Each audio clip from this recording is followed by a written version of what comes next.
मेरे बच्चे, आज मैं तुझे उस रहस्य से परिचित कराना चाहता हूं जिसे हमारे ऋषियों ने जीवन का आधार कहा है। ये रहस्य है श्राद्ध पक्ष। ये केवल 15 दिन का कोई कर्मकांड नहीं है, बल्कि ये वो अदृश्य सेतु है जो हमें हमारे पूर्वजों से जोड़ता है। जैसे गंगा हिमालय से निकलकर समुद्र तक बहती है और मार्ग में हर स्थान को पवित्र करती है, वैसे ही श्राद्ध का अर्पण हमारे हृदय से निकलकर पितृलोक तक पहुंचता है और हमारी कृतज्ञता को अमर कर देता है। मेरे बच्चे, श्राद्ध शब्द ही अपने भीतर इसका सार समेटे हैं। संस्कृत में श्रत का अर्थ है सत्य और धा का अर्थ है धारण करना, अर्थात वो कर्म जिसमें श्रद्धा और सत्य दोनों का धारण हो, वही श्राद्ध है। मेरे बच्चे, ब्रह्म पुराण में स्पष्ट कहा गया है, यत् श्रद्धया दीयते तत् श्राद्धम उच्यते। जो श्रद्धा से दिया जाता है वही श्राद्ध है। इसलिए श्राद्ध केवल पिंडदान या तर्पण नहीं है, ये हृदय की गहराई से निकली हुई कृतज्ञता का अनुष्ठान है। मेरे बच्चे, जब कोई प्रिय हमें छोड़ जाता है तो मन प्रश्न करता है, मृत्यु के बाद क्या होता है? गरुड़ पुराण इसका उत्तर देता है। उसमें कहा गया है कि आत्मा मृत्यु के बाद एक मार्ग पर चलती है, अनेक लोकों से होकर गुजरती है और अंततः पितृलोक में पहुंचती है। वहां हमारे पूर्वज रहते हैं।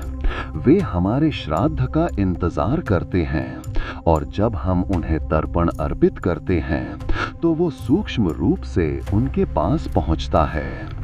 इससे उन्हें तृप्ति और हमें आशीर्वाद मिलता है। मेरे बच्चे, पितृपक्ष का यह काल इसलिए पवित्र माना गया है क्योंकि सूर्य दक्षिणायन में होता है। शास्त्रों में कहा गया है कि इस समय पितृलोक और पृथ्वी लोक के बीच का आवरण पतला हो जाता है। यही कारण है कि हमारे पितृ इन दिनों हमारी ओर खिंचे चले आते हैं। वे हमारी स्मृति, हमारी श्रद्धा और हमारे अर्पण की प्रतीक्षा करते हैं। शास्त्रों ने तो यहाँ तक कहा है, आप्तकामाः पितरः श्राद्धं प्रतीक्षन्ति यत्नतः तस्माद् यः कुरुते नित्यं स एव परमं गतः। अर्थात पितर अत्यंत उत्सुकता से श्राद्ध की प्रतीक्षा करते हैं। जो मनुष्य श्रद्धा से श्राद्ध करता है वही परम गति को प्राप्त होता है। अगर तू विज्ञान से देखे तो यही समय है जब खेतों में अन्न पकने लगता है, प्रकृति फलदायी हो उठती है। ये भी एक संकेत है कि जैसे धरती हमें नया जीवन देती है, वैसे ही हमें अपने पूर्वजों को धन्यवाद देना चाहिए जिन्होंने हमें जन्म और संस्कार दिए। मेरे बच्चे, शास्त्र कहते हैं कि पितृ 3 प्रकार के होते हैं। जो धर्म पूर्वक जीकर स्वर्ग प्राप्त करते हैं उन्हें सोम पितृ कहते हैं। जो कुछ पापों के कारण नरक भोग कर फिर पितृलोक पहुंचते हैं वे अग्नि पितृ हैं। और जो संतानहीन रहते हैं या जिनके लिए श्राद्ध न किया गया हो वे प्रेत योनि में भटकते हैं और यम पितृ कहलाते हैं। यहाँ हमें यह शिक्षा देता है कि जीवन में कर्म और परिवार के प्रति हमारी जिम्मेदारी मृत्यु के बाद भी हमारी गति तय करती है। मेरे बच्चे, हम मनुष्य 3 ऋण लेकर जन्म लेते हैं, देव ऋण, ऋषि ऋण और पितृ ऋण। देव ऋण देवताओं की पूजा और यज्ञ से चुकता होता है, ऋषि ऋण ज्ञान और शिक्षा से और पितृ ऋण श्राद्ध तथा संतानोत्पत्ति से। ये कोई औपचारिकता नहीं है। हमारे पूर्वजों ने हमें जीवन दिया, घर और परंपरा दी, खेत खलिहान और भाषा दी। इसलिए उनका ऋण मानना और उतारना हमारे जीवन का धर्म है। आज की दुनिया तेज भागती है, परिवार बिखर रहे हैं। ऐसे में श्राद्ध हमें हमारी जड़ों से जोड़ता है। जब हम अपने दादा दादी, माता पिता और वंश परंपरा का नाम लेकर तर्पण करते हैं, तो हम केवल उन्हें स्मरण नहीं करते, बल्कि अपने बच्चों को यह भी सिखाते हैं कि जीवन का मूल कृतज्ञता है। यही कारण है कि आधुनिक मनोविज्ञान भी कहता है कि पूर्वजों को स्मरण करना और उनके प्रति आभार व्यक्त करना हमें मानसिक शांति और स्थिरता देता है। मेरे बच्चे, भगवान विष्णु ने गरुड़ से कहा है कि श्राद्ध का अन्न पितरों की स्थिति के अनुसार परिवर्तित हो जाता है। यदि वे देव रूप में हैं तो अमृत बन जाता है, यदि पशु रूप में है तो घास बन जाता है, और यदि मनुष्य रूप में है तो अन्न बन जाता है। ये रहस्य बताता है कि श्राद्ध कोई अंधविश्वास नहीं है, बल्कि सूक्ष्म जगत का नियम है। मेरे बच्चे, ये 15 दिन हमें यही सिखाते हैं कि मृत्यु अंत नहीं है। जैसे नदी समुद्र में मिलकर भी अपनी ध्वनि और स्पंदन छोड़ जाती है, वैसे ही हमारे पूर्वज भी हमारे प्रेम और स्मृति में जीवित रहते हैं। श्राद्ध पक्ष हमें ये अवसर देता है कि हम इस सत्य को अनुभव करें और अपने जीवन में श्रद्धा का दीप प्रज्वलित करें। यही है श्राद्ध का सनातन सत्य। मेरे बच्चे, लोग अक्सर सोचते हैं कि श्राद्ध कोई कठिन कर्मकांड है, जिसके लिए बड़े बड़े यज्ञ, पंडित और विशेष सामग्री चाहिए। लेकिन शास्त्र हमें सिखाते हैं कि श्राद्ध का आधार केवल श्रद्धा है। श्रद्धया यत् किंचित प्रदीयते तत्श्राद्धम, अर्थात जो कुछ भी श्रद्धा से दिया जाता है वही श्राद्ध है। इसलिए डरो मत, उलझो मत। श्राद्ध को अपने घर में सहज भाव से किया जा सकता है। प्रातः स्नान कर लो, स्वच्छ वस्त्र पहन लो और मन को निर्मल बनाओ। उपवास रखो और जब सूर्य अपनी ऊंचाई पर पहुंचता है, प्रखर किरणें धरती पर बरसती हैं, वह समय सबसे उत्तम है। उसे कुतुब काल कहते हैं। उसी समय अपने हृदय से संकल्प लो और दक्षिण दिशा की ओर बैठकर अपने पितरों का स्मरण करो।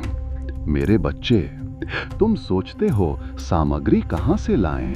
मेरे बच्चे, यदि सब वस्तुएं उपलब्ध न हो तो भी चिंता मत करो। केवल जल, तिल और चावल से भी श्राद्ध हो जाता है। अगर कुछ और मिले तो अच्छा है। घी, फूल, खीर, दूध, कुशा या दूर्वा, पर याद रखो ये सब केवल माध्यम हैं। देवता और पितरों के लिए द्रव्य नहीं, श्रद्धा ही सबसे प्रिय है। मेरे बच्चे, श्राद्ध करते समय सबसे पहले मन को स्थिर करो और एक पात्र में स्वच्छ जल भरो। उसमें थोड़ा सा तिल, कुछ चावल और सफेद फूल डाल दो, मानो उसमें अपनी श्रद्धा ही घोल दी हो। फिर उस पात्र को सामने रखकर प्रेम से अपने पितरों का नाम लो और मन ही मन उन्हें बुलाओ कि कृपा करके पधारो और मेरी इस छोटी सी सेवा को स्वीकार करो। उसके बाद जमीन पर एक आसन बिछा दो, कुशा हो या स्वच्छ कपड़ा, और उसे उनकी उपस्थिति का प्रतीक मान लो। उसी आसन के आगे चावल, तिल और घी से बने छोटे छोटे पिंड रखो, एक एक करके, और नाम लेकर उन्हें अर्पित करो, जैसे तुम सचमुच उनके हाथ में भेंट रख रहे हो। जब तुम्हारे हाथ से तिल और जल बहता है और तुम कहते हो पितृभ्यः तर्पयामि, तो समझो तुम्हारी भावना सीधी पितृलोक तक पहुंच रही है। इसके बाद तुमने जो भोजन बनाया है, खीर हो या कोई मीठा व्यंजन, उसका पहला अंश अपने पूर्वजों को अर्पित करो। फिर उसका थोड़ा हिस्सा कौवे, गाय, कुत्ते और यहाँ तक कि चींटी तक को दो, क्योंकि ये सब उस अदृश्य जगत के प्रतीक हैं जिनके माध्यम से पितरों तक तृप्ति पहुंचती है।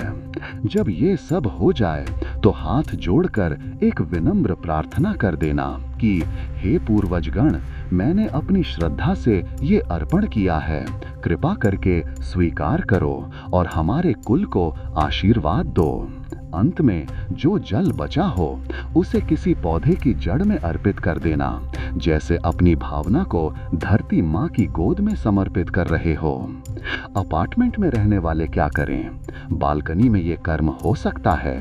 यदि कौवा न दिखे तो छत पर खीर रख दो, पौधों को जल अर्पित करो। कुछ सोचते हैं कि केवल पुत्र ही श्राद्ध कर सकता है, पर यह सत्य नहीं। पुत्री, पौत्र, भाई, कोई भी निकट संबंधी कर सकता है। कुछ डरते हैं कि यदि विधि गलत हुई तो अनर्थ होगा, परंतु शास्त्र कहते हैं कि प्रेम और श्रद्धा से किया गया कोई भी कर्म कभी व्यर्थ नहीं जाता। और यह भी मान्यता है कि 15 दिन करना आवश्यक है, पर यदि संभव न हो तो केवल अमावस्या के दिन सर्वपितृ श्राद्ध करना भी पूर्ण है। मेरे बच्चे, श्राद्ध केवल पितरों को तृप्त करने का साधन नहीं है, यह हमारे मन को स्थिर करने का उपाय है। जब तुम अपने पूर्वजों का नाम लेकर उन्हें स्मरण करते हो, तब तुम्हारे भीतर कृतज्ञता और करुणा जगती है। आधुनिक मनोविज्ञान भी कहता है कि आभार व्यक्त करना मन को हल्का करता है, परिवार को जोड़ता है और जीवन को स्थिर बनाता है। यही कारण है कि श्राद्ध केवल कर्मकांड नहीं, बल्कि एक गहन आध्यात्मिक और मनोवैज्ञानिक साधना है। इसलिए मेरे बच्चे, कभी मत सोचो कि श्राद्ध कठिन है। ये तो तुम्हारे हृदय की सच्चाई है। श्रद्धा ही श्राद्ध है। यही कारण है कि शास्त्र कहते हैं, श्रद्धा मूलम ही धर्मः, धर्म का मूल ही श्रद्धा है। अब अगले अध्याय में हम जानेंगे कि आधुनिक मनुष्य के जीवन में श्राद्ध का क्या प्रभाव है और इसके पीछे विज्ञान किस प्रकार अपना प्रकाश डालता है।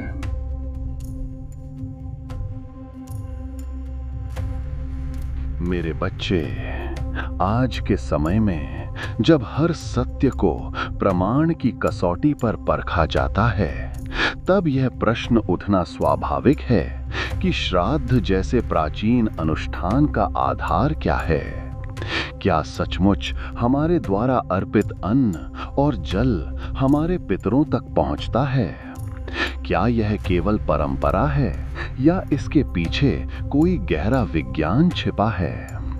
इस प्रश्न का उत्तर केवल शास्त्र ही नहीं देते, बल्कि आज का विज्ञान भी इसे अपने ढंग से स्वीकार करने लगा है। हमारे ऋषि मुनियों ने हजारों वर्ष पहले कह दिया था कि आत्मा न कभी जन्म लेती है और न कभी नष्ट होती है। न जायते म्रियते वा कदाचिन। गीता का यह श्लोक हमें यही सत्य बताता है। आधुनिक विज्ञान भी आज ऊर्जा के नियमों के माध्यम से यही कह रहा है। आइंस्टीन ने E=mc² में यह बताया कि ऊर्जा और द्रव्य का रूपांतरण हमेशा होता रहता है, कभी समाप्त नहीं होता। जब मनुष्य इस शरीर को त्यागता है तो उसकी चेतना एक सूक्ष्म ऊर्जा रूप में विद्यमान रहती है।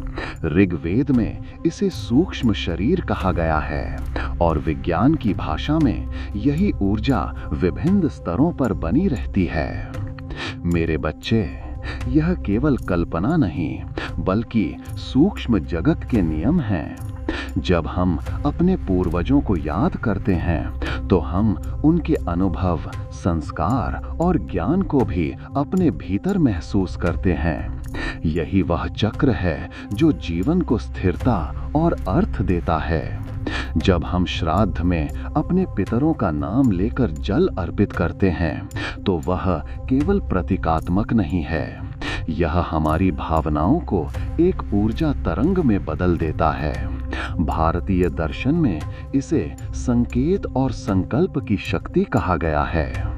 मन का संकल्प सूक्ष्म लोक में कंपन उत्पन्न करता है और यह कंपन पितरों की चेतना तक पहुंचता है।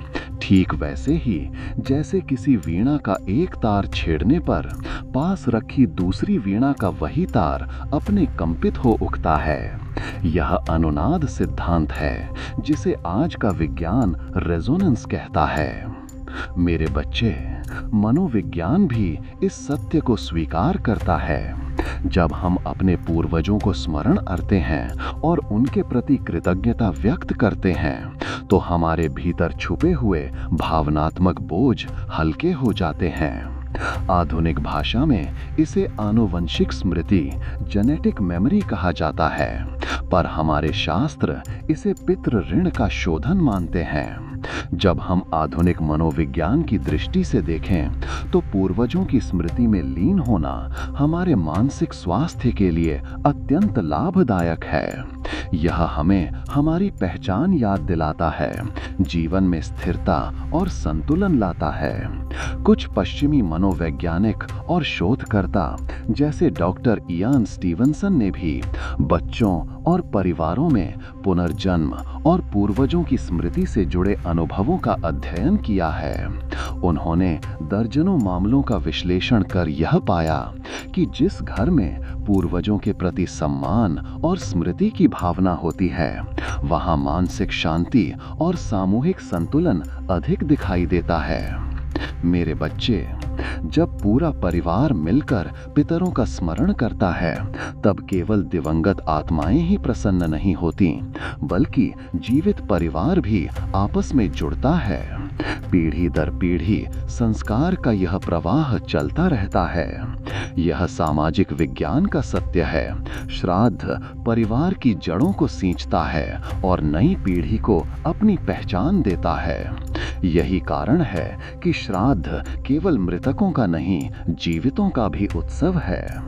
मेरे बच्चे, आज विज्ञान भी चेतना के रहस्य पर अनुसंधान कर रहा है। मृत्यु के निकट अनुभव, पुनर्जन्म की स्मृतियां और सामूहिक स्मृति के सिद्धांत अब शोध का विषय हैं। पाश्चात्य विद्वान इसे कॉन्शियसनेस स्टडीज कहते हैं, पर हमारे वेदों में इसे हजारों वर्ष पहले ही स्पष्ट किया गया। अथातो ब्रह्म जिज्ञासा, चेतना और ब्रह्म का अन्वेषण ही मानव जीवन का लक्ष्य है। जब तुम श्राद्ध करते हो तो केवल विधि पर मत अटकना, अपने हृदय में कृतज्ञता जगाओ, अपने पितरों से संवाद करो और मन से अनुभव करो कि उनका आशीर्वाद तुम्हें छू रहा है। यही श्राद्ध का वैज्ञानिक और आध्यात्मिक आधार है। यह न केवल पितरों को तृप्त करता है, बल्कि तुम्हें भी मानसिक शांति, शारीरिक संतुलन, सामाजिक जुड़ाव और आध्यात्मिक उत्थान प्रदान करता है। श्राद्ध का अर्थ ही है श्रद्धा से अर्पण। यही श्रद्धा, यही भावना सबसे बड़ा विज्ञान है जो हर काल में सत्य है।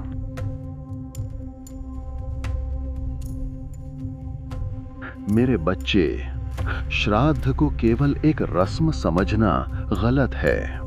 सबसे पहले ये जान लो कि केवल पुरुष ही श्राद्ध कर सकते, ये भ्रम है। यदि पुत्र नहीं है तो पुत्री, पत्नी या कोई निकट संबंधी भी श्रद्धा के साथ इसे कर सकता है। आज की जिंदगी में महिलाएं परिवार की जिम्मेदारी निभाते हुए निश्चिंत होकर श्राद्ध कर सकती हैं। दूसरी बात, यदि संभव ना हो तो पूरे पितृपक्ष का पालन करना अनिवार्य नहीं है। एग्जैक्ट डेट याद ना हो तो भी चिंता की कोई बात नहीं। सर्व पितृ अमावस्या या पितृपक्ष के किसी भी दिन श्राद्ध किया जा सकता है। घर की सुविधा और परंपरा के अनुसार समय तय करो। ये भावना है जो मुख्य है, न कि भव्य व्यवस्था। मेरे बच्चे, शास्त्र कहते हैं कि केवल हाथ जोड़कर प्रार्थना करना भी पर्याप्त है। चावल, दाल और खीर ही काफी हैं। कभी कभी सच्ची श्रद्धा छोटी चीजों में भी दिख सकती है, जैसे गरीब या जरूरतमंद को भोजन देना। डर कि अगर गलत किया तो पितृ नाराज होंगे निराधार है। मेरे बच्चे, माता पिता अपनी संतान से कभी नाराज नहीं होते।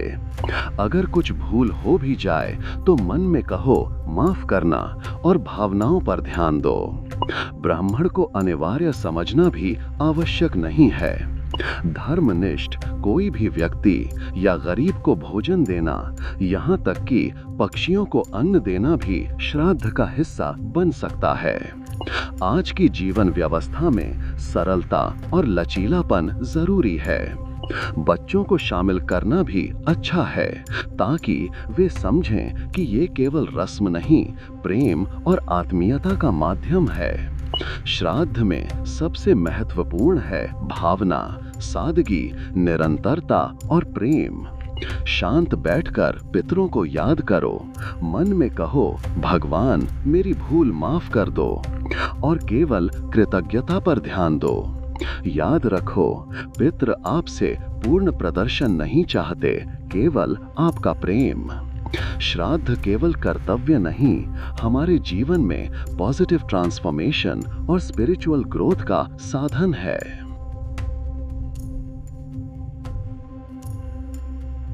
मेरे बच्चे, श्राद्ध केवल एक धार्मिक कृत्य नहीं है, बल्कि ये हमारे जीवन को बदलने वाली एक गहन आध्यात्मिक साधना है। जैसे बीज जमीन में डालने से वृक्ष बनता है, वैसे ही श्राद्ध की श्रद्धा हमारे मन और जीवन में सकारात्मक परिवर्तन लाती है। मेरे बच्चे, जब हम श्राद्ध करते हैं तो सबसे पहले एक अजीब सी मानसिक शांति अनुभव होती है। ऐसा इसलिए क्योंकि हम अपने पितृ ऋण को चुकाने का प्रयास करते हैं। अवचेतन मन से दोष और अपराध की भावना कम होती है और पूर्वजों के साथ गहरा संबंध बनता है। इससे मन शांत होता है और तनाव कम हो जाता है। श्राद्ध का एक और अद्भुत पहलू यह है कि यह पूरे परिवार को एक साथ लाता है। पुराने अनुभव साझा होते हैं, पीढ़ियों के बीच संवाद बढ़ता है और पारिवारिक मूल्य मजबूत होते हैं। हम समझ पाते हैं कि आज जो कुछ भी हमारे पास है वह पूर्वजों की मेहनत और त्याग का परिणाम है। इस समझ से कृतज्ञता की भावना पैदा होती है और जीवन में शिकायतें कम हो जाती हैं। पितृपक्ष में श्राद्ध करें तो इसका असर दीर्घकालिक होता है। आध्यात्मिक दृष्टि विकसित होती है, सांसारिक वस्तुओं से आसक्ति कम होती है और दूसरों की सेवा करने की प्रवृत्ति बढ़ती है।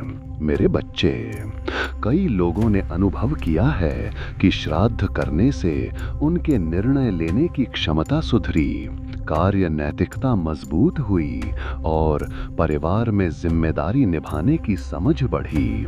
जब हम अपने पूर्वजों के योगदान को देखते हैं तो जीवन के उद्देश्य और आने वाली पीढ़ी के लिए मूल्यवान छोड़ने की प्रेरणा मिलती है। यह हमें सेवा और दूसरों की भलाई में जीवन की सबसे बड़ी खुशी महसूस कराता है। कई बार श्राद्ध के बाद लोग सपनों में अपने पूर्वजों के दर्शन पाते हैं। अचानक समस्याओं के समाधान मिलते हैं, वित्तीय स्थिति में सुधार होता है और टूटे हुए रिश्ते ठीक हो जाते हैं। श्राद्ध केवल व्यक्तिगत लाभ नहीं देता, बल्कि समाज को भी समृद्ध करता है।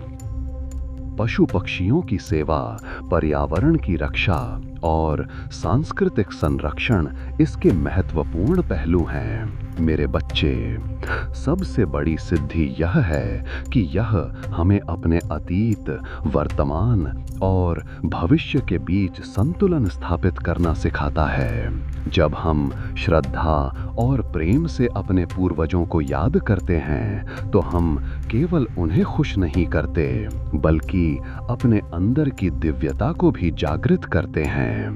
श्राद्ध से जीवन में शांति, सफलता और पूर्णता आती है। इस पितृ पक्ष में इसे एक अवसर के रूप में अपनाएं, अपने जीवन को हर स्तर पर बदलते देखें और अपने पूर्वजों का आशीर्वाद पाएं। ओम शांति ही, शांति ही, शांति ही।